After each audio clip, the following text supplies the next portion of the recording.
much groceries are, the cost of tuition for our children, gas. Gas was a nickel for our grandparents, right? I remember going to the corner store with $1, I could get 4 bags of chips. What you getting with that $1 right now?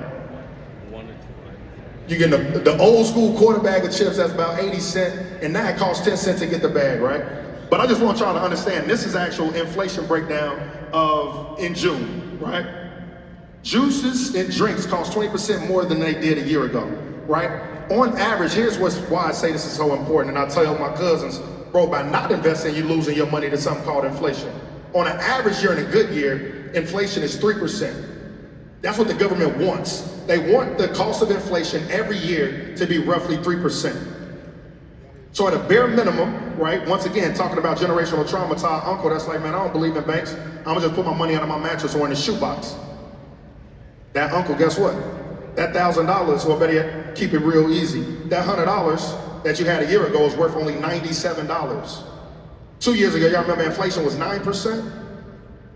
By not investing, purely keeping that money in a shoebox, that $100, literally the following year was only worth $91, right? Y'all understand inflation is the measure of how much a basket of goods costs from a year ago, right?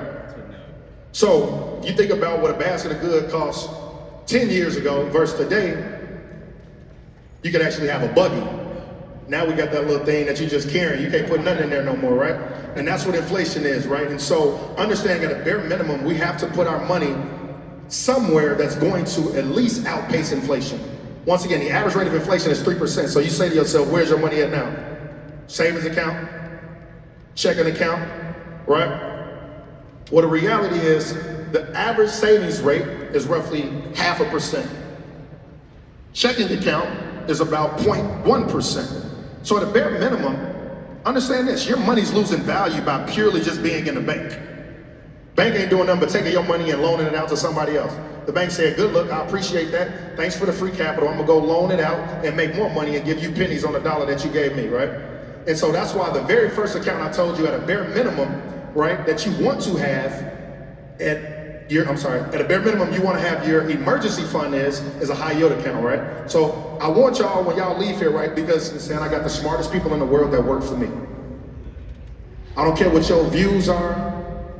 It's pretty dope to have Mark Zuckerberg, Elon Musk, Jeff Bezos work for you, them your employees. That's what investing is. And so when I start thinking about investing, I say to myself, how can I have these smartest people be my employees? And that's what I look at investing as. And so understand, right, one of the smartest investors is me and Buffett, right? We cousins, we neck and neck right now. But he gonna tell you, right, if you don't find a way to make money in your sleep, you're gonna work until you die, right? But more importantly, right, once again, I used to work on Wall Street. What you will find is that when it comes to the professional investors, by purely putting your money in the S&P 500, not trying to day trade, by purely putting your money in the S&P 500, you're gonna do better than more than 80% of the professionals. By purely investing in an index fund, a know-nothing investor can actually outperform investment professionals. That's what's important about investing, right? So once again, you don't gotta sit here and think it's rocket science. We gotta, one, transform our relationship with money and understand how can I make my money my employee, allowing that money to work harder for us than we work for it. And so once again, this is a little outdated, but I want you to understand, everything around us is what we have the ability to own, and that's why I look at this, and I'll more so will look at this through the lens of our children, right? You taking your kids grocery shopping, let's let them know what we're buying. We're buying chicken from Tyson, you can own Tyson. You getting designer or call it Nike, etc., apparel, we can own that, right? Once again, I told you, my kids use a tablet, Amazon. They're watching Gracie's Corner and Miss Rachel, that's YouTube, that's Google. We're watching movies on Disney. And so I think at the end of the day, I love the idea of owning the greatest companies in the world, because you don't got to think about this. I love investing because the great concept of it is you put it on actual autopilot. And so as we're thinking about this as parents, you say to yourself, okay, what do I want to do? What's the true testament of a parent? Give our kids the opportunities that we didn't have. I remember getting out of college, them Sally Mae bills coming.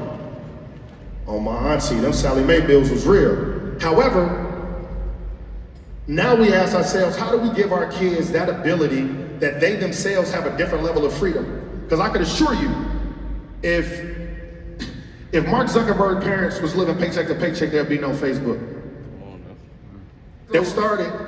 He started Amazon by getting a loan from their parents. They gave him $200,000 or $250,000, something like that. Y'all can fact check me. But the reality is, as a parent, we have to start saying, how do we give our children that type of freedom, a safety net? I remember when I graduated college, once again, I went to Wharton, Ivy League. And I say this only to say it's 5% black. And the experience that I had, it was a culture shock because people, when you ask them, oh, what you doing after work? I don't know yet, man. I think I'm just gonna go travel Europe. That's a different type of freedom though. Think about that, bro. They're not thinking about, oh, I gotta get a job because I have to pay back these student loans. Bro, this man told me, I swear to God, oh, I think I'm gonna go travel Europe or something. I don't know, man. I'm in school, kids are day trading in the middle of class. And so once again, right, exposure, and I'm jumping around now because I just got triggered thinking about my man telling me he about to go travel Europe, right? But as a parent, the way we ensure our kids have a different view of the world is by having our own safety mask. And so we're gonna talk about that, right? Because when it's all said and done, in the next 18 years, right, once again, I'm thinking about, call it 16 years from now, my kids is 3, 2, 1. College gonna cost $500,000. That's insane. Thank you. Say that one more time. That's insane. That's crazy. College gonna cost $500,000, right?